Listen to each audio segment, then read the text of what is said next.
Boa tarde, meus irmãos. Estamos aí trazendo o estudo da nossa escola dominical neste dia 4 de outubro para os nossos irmãos. E quero que vocês acompanhem. Hoje é o último estudo da carta de 2 Tessalonicenses. E aí vocês aproveitem o máximo. Domingo que vem estaremos começando um novo livro da Bíblia. E aí vamos ler a palavra de Deus, e essa exposição vai para os irmãos da Igreja Presbiteriana de Nova Betânia e também das nossas congregações em Patu, Marizá, Patu, Antônio Martins, Almir Afonso, Catara do Rocha, aqui em Mossoró, e a todas as nossas igrejas do projeto do Monsertão, tá bom? Ok, mas antes de ler a Bíblia, vamos orar? Deus e Pai, que a tua graça bendita e maravilhosa ilumine os nossos corações de quem vai falar e de quem vai ouvir a tua palavra nesse estudo maravilhoso, Senhor, vinda para os nossos corações. Ilumina nossas mentes para compreender a tua palavra, Senhor, e que esse estudo seja maravilhoso. Muito obrigado, Pai. Agora eu quero te pedir, Pai, pelo fim dessa pandemia, Pai, para que possamos estar trabalhando com nossas igrejas todas funcionando normal. Muito obrigado, Senhor, em nome de Jesus. Amém. Vamos ler a Bíblia Sagrada, a Palavra de Deus, livro de 2 Tessalonicenses, capítulo de número 3, verso de número 6 a 18. Diz assim as Santas Escrituras: Irmãos, em nome do nosso Senhor Jesus Cristo, ordenamos a vocês que se afastem de todo irmão que vive de forma desordenada e não segundo a tradição que vocês receberam de nós. Porque vocês mesmos sabem como devem nos imitar, visto que nunca vivemos de forma desordenada quando estivemos entre vocês. Nem jamais comemos pão à custa dos outros. Pelo contrário, trabalhamos com esforço e fadiga, de dia e de noite, a fim de não sermos pesados a nenhum de vocês. Não e que não tivéssemos o direito de receber algo, mas porque tínhamos em vista apresentar a nós mesmos como exemplo para que vocês nos imitassem. Porque quando estávamos com vocês, ordenamos isto: se alguém não quer trabalhar, também não coma, pois de fato ouvimos que há entre vocês algumas pessoas que vivem de forma desordenada. Não trabalham, mas se intrometem na vida dos outros. A essas pessoas determinamos e exortamos no Senhor Jesus Cristo que, trabalhando tranquilamente, comam o seu próprio pão. Quanto a vocês, irmãos, não se cansem de fazer o bem. Caso alguém não obedeça a nossa palavra dada por esta carta, vejam de quem se trata e não se associem com ele para que fiquem envergonhados.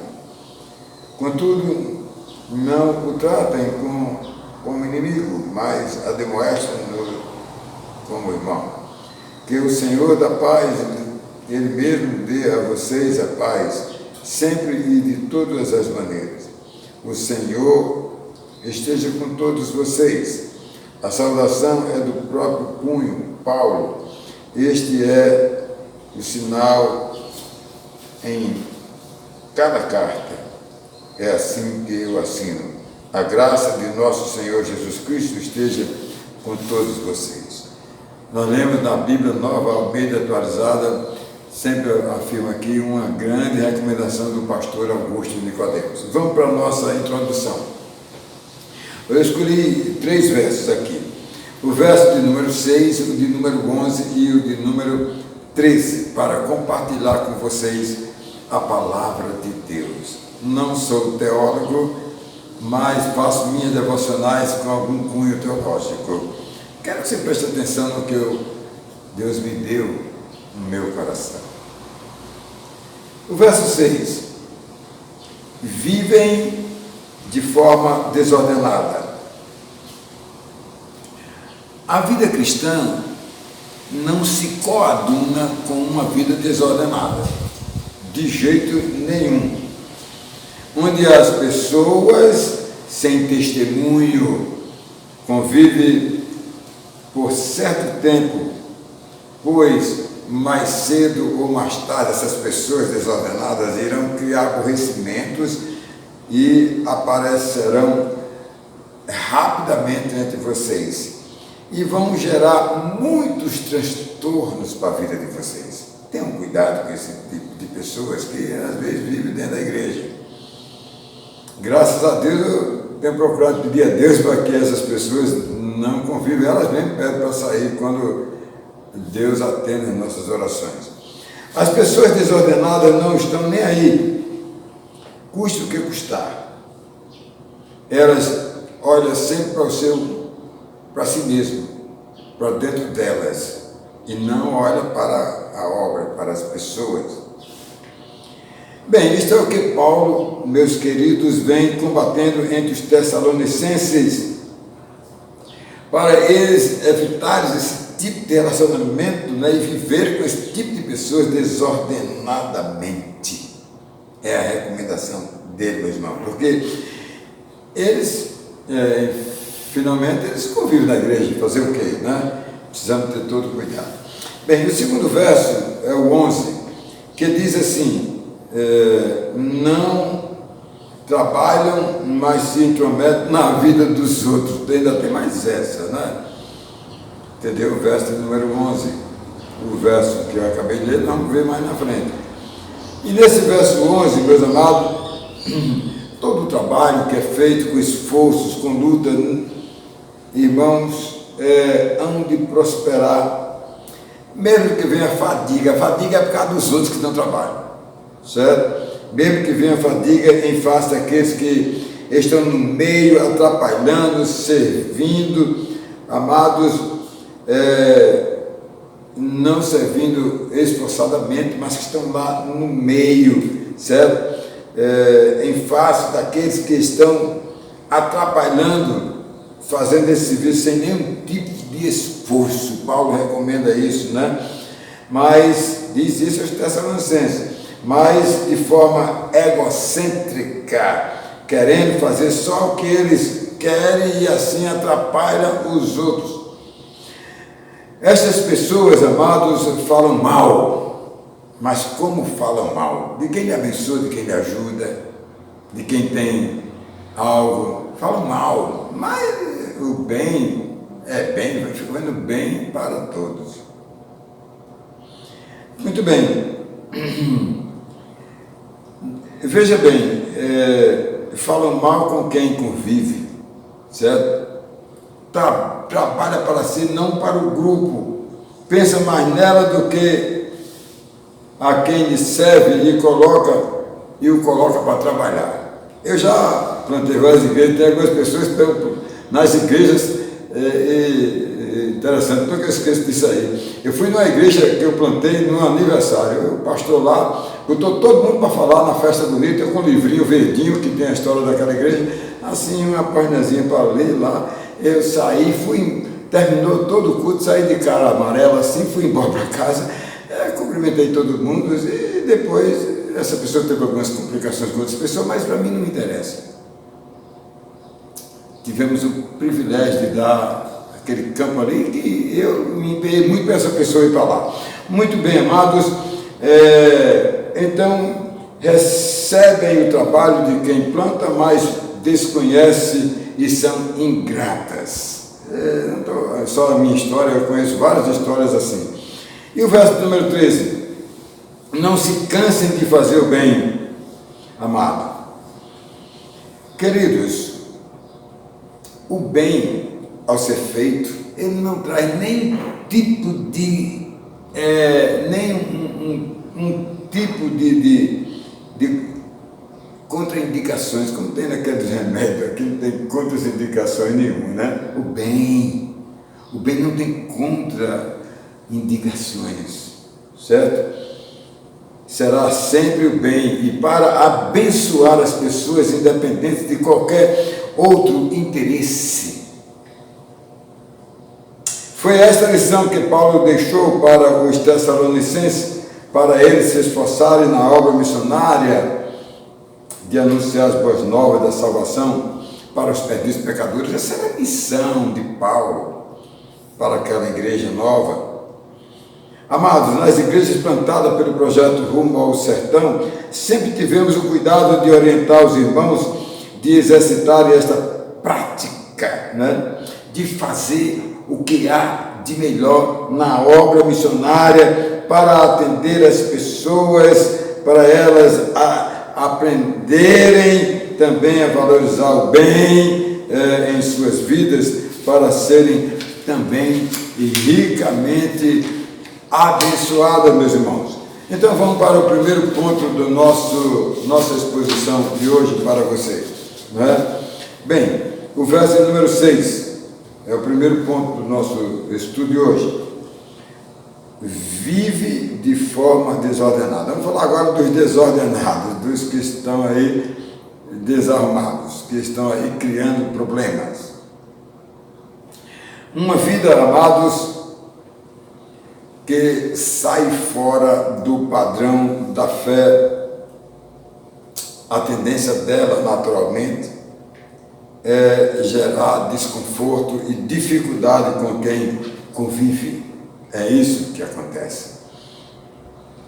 Pois traz prejuízos em qualquer lugar que ela estiver, onde ela trabalha, né, onde ela convive, na sua família, entre as pessoas. Ela vai sempre trazer. Você apenas faz uma aferição. Fulano, não tem nenhum problema com ele. Ciclano, em todo canto dá problema. Não é? Muito bem, o pior disto tudo são aquelas pessoas, amados, que são crentes da graça comum, que não é crente, está na igreja, se converteu, é até ministro do Evangelho, mas não é crente, porque não tem lastro, porque é sempre um embusteiro, é uma pessoa sempre legalista, uma pessoa sempre que está querendo humilhar, está sempre querendo atrapalhar os outros, não é? São essas pessoas, amados, da graça comum, que não tem um novo nascimento e faz tudo que a sua teia, que está na sua teia, que está dentro dele, né? E não se submete à hierarquia e a grupo onde se encontra instalado, não obedece, né? Essas pessoas são fáceis de identificar no meio do rebanho, porque o pecado aqui e acolá manifesta, amado, a vida dessas pessoas. Eu estou acompanhando algumas pessoas aí fazendo peripécias, fazendo besteira contra os outros, contra a fé, contra a igreja. E no seio da igreja, comandando muitas vezes, né? Essas pessoas são fáceis de ser identificadas, amado. Porque o pecado aqui e acolá, elas, como eu falei, ela manifesta, né? Mas existem também aqueles que se acham crentes e não agem de forma cristã. E no meio onde ele está, recebe os benefícios da igreja, dos irmãos, né? E nas oportunidades que aparecem, se opõe aos ensinos das doutrinas e o testemunho cristão. Quero aproveitar essa oportunidade aqui, boa, para aludir exemplos que eu vejo, que eu vivo com eles. Mas existem aqueles irmãos que, mesmo sendo da graça especial, mesmo sendo crente, né? Mas são morosos, descomprometidos com a missão da evangelização, que não apoia, que não investe. Essas pessoas são exortadas por Paulo, o qual chamou atenção para elas não ficarem emorcadas, mas se envolverem, e ele exorta elas para o bem. É isso que Paulo faz, está lá em Filipenses 2:1, ele diz assim aos Filipenses: portanto, se existe alguma exortação em Cristo, alguma consolação de amor, alguma comunhão do Espírito, se há profunda afeto e sentimento de compaixão, né? Certo? Então é a orientação de Paulo. E eu oriento as pessoas do mesmo jeito. Oriento as pessoas do mesmo jeito. Aqui, elas devem ser orientadas para exercitarem em suas vidas o compromisso que existe com Deus e vindo da parte de Deus. É muito importante. Uma missão pastoral é para tirar dúvida, resolver as dificuldades que existem, superar os problemas que existem com o povo de Deus. Olha, existem muitos em nossas igrejas que não buscam conhecer o Senhor Jesus de forma mais autêntica em suas vidas, não buscam, para poder compreender melhor o Salvador que veio ao mundo. Aqui sofreu, aqui padeceu todo tipo de sofrimento, morreu na cruz do Calvário, e assim para consagrar a vitória do salvo. E por isto, amados, o salvo deve ter um maior comprometimento com ele para servi-lo por tudo que recebeu, amados, de forma gratuita. Recebemos a salvação de forma gratuita. Ele ressuscitou e preparou a sua igreja para evangelizar, para avançar na evangelização aos pecadores, para o mundo conhecer o Salvador Jesus Cristo. Em segundo lugar, eu quero chamar a sua atenção, meus queridos, quero chamar a sua atenção para o segundo ponto no verso que nós escolhemos aqui. Olha, trabalhamos com esforço e fadiga, né? Verso de número 8. Trabalhamos com esforço e fadiga. Meus queridos, o trabalho é dignificante, né? Quando é feito com muito esforço, né? Porque eu diria, amado, este é o trabalho que vence as trevas. E a igreja vai vencendo o pecado, amados, e os homens pecadores vão sendo perdoados e se tornando novas criaturas para poder viver uma vida nova, para servir a Deus. Olha, a fadiga, eu diria, é a luta contra aqueles que são agentes da vaidade, da inveja, da má vontade. Eles estão em nossas igrejas atrapalhando o desenvolvimento da obra, não planta a igreja, não evangeliza, não faz missão e atrapalha, procura atrapalhar, amado, criando todo tipo de obstáculos e sempre são negativos e do contra em tudo que fizer. Eles trazem fadiga para os que servem a Deus de forma correta. Infelizmente, essas pessoas são assim. Não podemos deixar, amados, de elogiar aqueles que trabalham na obra e são eficientes na plantação de igreja e no cuidado do rebanho do Senhor, que cresce, amados, e alcança os seus objetivos para a igreja do Senhor Jesus. Esses precisamos orar por eles, dedicar, abençoá-los em tudo. Quando Paulo esteve lá em Tessalônica, né, ele deu um exemplo muito especial. Em 3 ou 4 semanas que plantou a igreja e evangelizou com Silas, com Timóteo e muitos irmãos crentes da cidade. Olha, foi um trabalho arrojado e todos participaram. Amado, assim também acontece, amado, em nossos dias também, trabalhos que são feitos para a glória de Deus. O trabalho na obra missionária, amados, não é para pessoas desordenadas, pessoas relaxadas, pessoas que não amam a obra do Senhor. São pessoas preguiçosas, morgadas, ambiciosas, muitas vezes, amado, não faz corretamente nem mesmo o trabalho que tem, amado, para fazer, e não age integralmente, amados, na obra de Deus, irmãos, e consegue fazer com mais gosto outro tipo de atividade aleatória. Muitas vezes nem valoriza o trabalho que dignifica, né? Lhe sustenta e lhe prestigia. Certa vez um missionário, depois de estar no campo trabalhando com um bom sustento, depois de 2 anos lá, ele resolveu arrumar um trabalho fora, ficou com a igreja e com o trabalho fora numa missão integral. Ele foi plantar uma igreja, né? E infelizmente ele valorizou mais a segunda atividade. Eu disse para ele: você estava indo muito bem no trabalho que começou depois do segundo trabalho que você arrumou aí agora, que você ganha 1/3 do que você ganha na igreja, e você trabalha para o mundo mais do que para Deus. O trabalho está caindo, não vai, se continuar assim, o irmão não fizer a opção de servir a Deus, vai ter que dar lugar para o outro, né, assumir.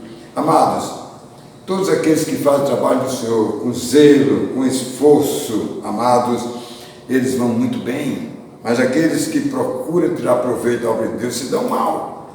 Essa pessoa hoje estaria numa situação difícil, porque poderia estar bem, ser um reverendo, trabalhar, plantador de igreja, plantar novas igrejas, pastorear uma igreja. Olha, mas em terceiro e último lugar, não se cansem de fazer o bem. Pense numa coisa boa é fazer o bem, muito bom mesmo.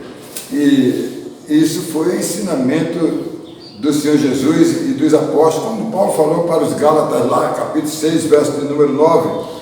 Ele diz assim: e não nos cansemos de fazer o bem, porque no tempo certo a colheita virá, e não desanimamos, né? Isso aí, que bênção, né? Olha, eu vi um vídeo na internet ontem. Um garoto vinha com seu skate e caiu na calçada, se relou todo, né? E um rapaz de uma loja estava vendo tudo aquilo, foi lá, acudiu aquele garoto, ajudou ele, levantou ele, passou um mercúriozinho, não sei se é mercúrio ou metiolado, passou alguma coisa nele, acalmou aquele garoto, né? Levantou ele, depois de pronto, ele disse assim: você agora já pode ir. E mais na frente, aquele garoto passou, depois de um quarteirão ou outro, vinha uma senhora de idade com uns pacotes grandes aqui e outro aqui de uma feirinha pesada, velhinha, 70 anos de idade. Aquele menino viu, parou, botou o skate nas costas, pegou os 2 pacotes pesados e levou a mulher até o ponto de ônibus. Olha, o bem gera bem, não é? Gera bem. Os atos bons, irmãos, que são feitos, entram na contabilidade de Deus e mais tarde serão remunerados, e você vai ter as diferenças abençoadoras, não é? Olha, eu gosto muito de um texto bíblico que já vi exemplo dele acontecer na entrega de folheto para os avanços missionários.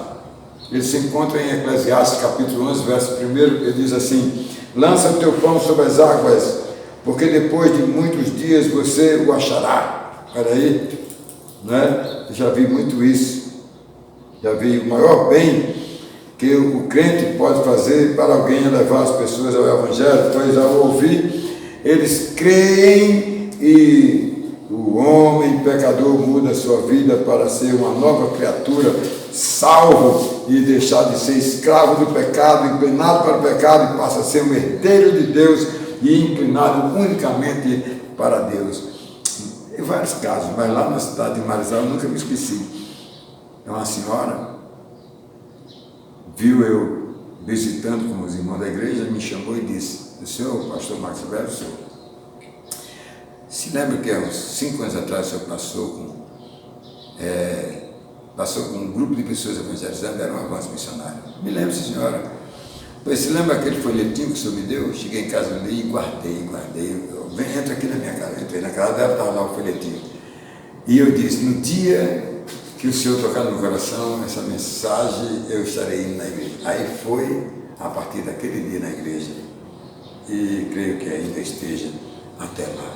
Joga o teu pão sobre as águas, porque você não sabe qual é o que vai voltar.